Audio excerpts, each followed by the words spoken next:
právě na Amin. Já jsem to říkal, když holky nastupovaly, že mě Amin přišla hodně psychicky svázaná, když to Veronika mě přišla hodně uvolněná, přišlo mi, jako by si ten zápas přišla opravdu užít a jsem zvědavý, jestli to bylo jenom moje zdání, nebo se to opravdu potvrdí. Ne, můžu souhlasit, Amina je skromná dívka z Ukrajiny, ale aby to bylo trošku zajímavé, tak právě Adam Kroll, kterého jsme tady dneska viděli, tak už se na sociálních sítích vyjadřoval, že měl možnost trénovat s oběmi dívkami a že lehce právě favorizuje Mukamed. Tak uvidíme. Zatím tedy tam měla pár pěkných úderů z té přední. Myslím si, že i ty stompy. Teďka si mění gard, tak uvidíme, jestli dokáže zaboxovat v obou gardech. To je docela slušný round kick. A opravdu ty gardy mění. Jsem zvědavý, jak umí pracovat i z toho druhého. S tou přední rukou v tom levém gardu pracuje hodně nízko. Je vidět, že jí ta ruka lehce padá, což je častý zlozvyk. A teďka to Veronika hezky dokázala potrestat. Verče má špičkový ten přední jab, to jí tam padá skvěle, ona má i boxerské zkušenosti. Mě hodně překvapuje tou, až dovolím si říct, línou prácí na nohou, že vlastně v takhle lehký váze si dovolí být na patách a teďka slušný round kick tam prošel. Ale že ten footwork nemá nějak extra, kdo ví jaký, je hodně statická, spíš do soupeřky jako tlačí, ale na tuhle váhu je to neobvyklý. No, musím říct, že i na tu váhu vypadá, že má Amina poměrně tvrdý úder, tohle to byl pěkný, asi puškyk už spíš.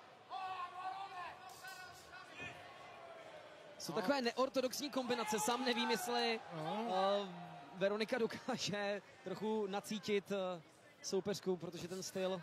No, ale tyhle ty neortodoxní kombinace jsou hodně zajímavý. Třeba Jaroslav Džubox Pokorný je tím hodně známý.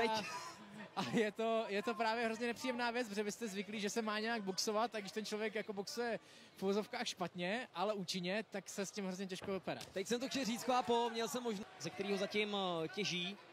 No a zatím můžeme být svědky nejdelšího MMA zápasu na tom turnaji. Jo, je to tak. Ale pozor, tohle už jsou spíše vody ukrajinské zápasnice, která je o volnost stylařská. No, Amin má oba dva underhooky, to je vždycky silná pozice k tomu, abyste svýho soupeře dostali na zem. Veronika teďka dělá ještě tu chybu, že jenom na jedné noze, čili nemá ten balans tak dobrý. Ale Amin to nedokázala využít a ta pozice se pro Veroniku o něco zlepšila. No, dokázala tam protáhnout 1-2 kolena, to koleno na hlavu. A uvidíme, s čím přijdou obě dívky do druhého.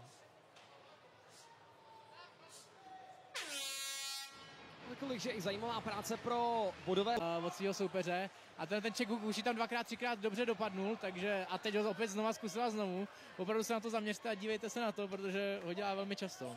Jsem se bál, že check hook je nějaká česká verze jabu nebo hooku, ale jo, ano. Je to hodně oblíbený úder leváku, protože vlastně mají tu zadní. Vlastně jste úplně stejně, že máte přední ruce na stejné straně a ten check hook se tam hodně často vyplácí a je účinný. Je to hodně dobrá odpověď taky na to, pokud vašemu soupeři padá přední ruka, tak ho tam... Háky, opravdu ty smrdí. Ale zatím Verča Zajícová má dobré oko. Hlídá si dobře vzdálenost a nedává Mukamed příležitost tu bradu trefit, ale před námi 8 minut zápasu a tempo se zvyšuje.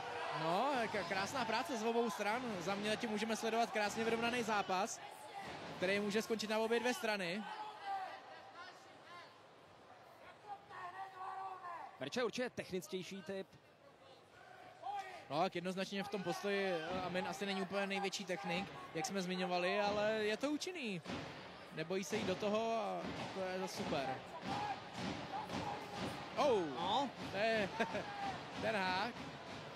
Ale škoda, že to skončí jenom u toho háku, že vlastně na to nenaváže nějakou kopačkou nebo takedownem nebo dalším úderem, že vlastně dá jen ten check hook, ať trefí nebo netrefí, tak tam to končí.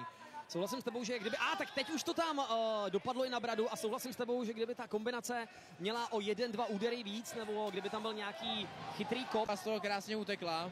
Dostala se do středu oklece a můžeme tak tenhle zápas dál sledovat v postoji. teďka Zarincová trefila hezky dobře, párkrát na hlavu. Je vidět, že Amin tam ztratil chvilku přehled o tom zápase. Odpovídá, ale celkem slušnýma kolenama do těla. Teď má možnost získat záda svý soupeřky v případě, že by vytáhla tu hlavu, jakou udělala právě teď, ale nevyužila toho tak, jak mohla. A je to opět clinch. Je zajímavý pozorovat, jak Veronika brání ten clinch jenom na jedné noze. Dřív se tohle z toho hodně dělalo, ale pak se u toho opouštilo, protože člověk pak nemá stabilitu na té jedné noze. Je poměrně jednoduchý ho hodit. Můžete vidět, že na těch nohách není Zajícová extra nějak stabilní, že kdyby tam Amin líp pracovala, že věřím tomu, že by dokázala dostat pod sebe. Amin by potřebovala dostat trochu níž své těžiště a tohle už vypadalo nadějně, ale... Bylo to nedotažený, začátek byl dobře, ale přijde mi, jako by Amin sama nevěřila tomu, že to chce hodit, spíš chtěla tu svou soupeřku nějakým způsobem rozhodit. Ale opět tomu chybí ten krok 2 a 3.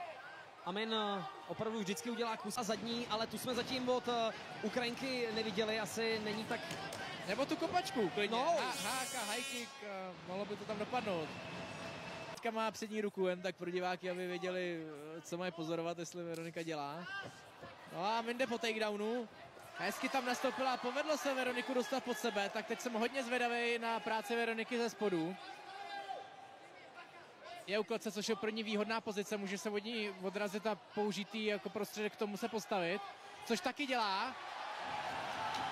Ale Amin ji opět dokázal dostat pod sebe, tak tohle byla krásná wrestlerská výměna. Naopak to hraje do karet spíš Amin, která je schopná si v téhle pozici, nebo respektive tu pozici zabetonovat a vydržet v ní až do konce kola. Ale to už je trošku i risk za mě, protože taky se může stát, že Veronika ten zápas vyhrává 2-0 a v případě, že by Amin tohle ubetonovala až do konce zápasu, tak by získala pouze jedno kolo a to by zápas nevyhrálo. Možná škoda pro Amin, že se nepokusila o ten takedown i v průběhu prvního a druhého kola, protože ho dokázala krásně doručit. Já jsem to čekal, že se něco takového stane a jak říkáš, no, je škoda, že to přišlo až ve třetím kole. Takže o to víc teďka musí Amin zapracovat. Za mě tam má Veronika prostor k tomu stát, zkusit odkopat svoji soupeřku a dát všechno to, aby vstala. Protože OK, Amin nemá nějaký extra výrazný damage, ale ta pozice jde pořád za ním. Je za mě dobře, že to rozhodčí postavil, klidně to mohlo za mě přijít i dřív a jdeme zpátky do postoje, máme necelý 2 minuty do konce zápasu, tak jsem zvědavý, jestli Veronika bude chtít i to třetí kolo stáhnout jednoznačně na svou stranu, protože prostor k tomu má, nedostala nějaký extra damage na té zemi a pokud teďka něco natrefuje, tak to kolo si myslím, že bude v pohodě za ní. No, Veronika má evidentně dobré kardio za to velkou chválu, teď tam trefila pěkný spodek.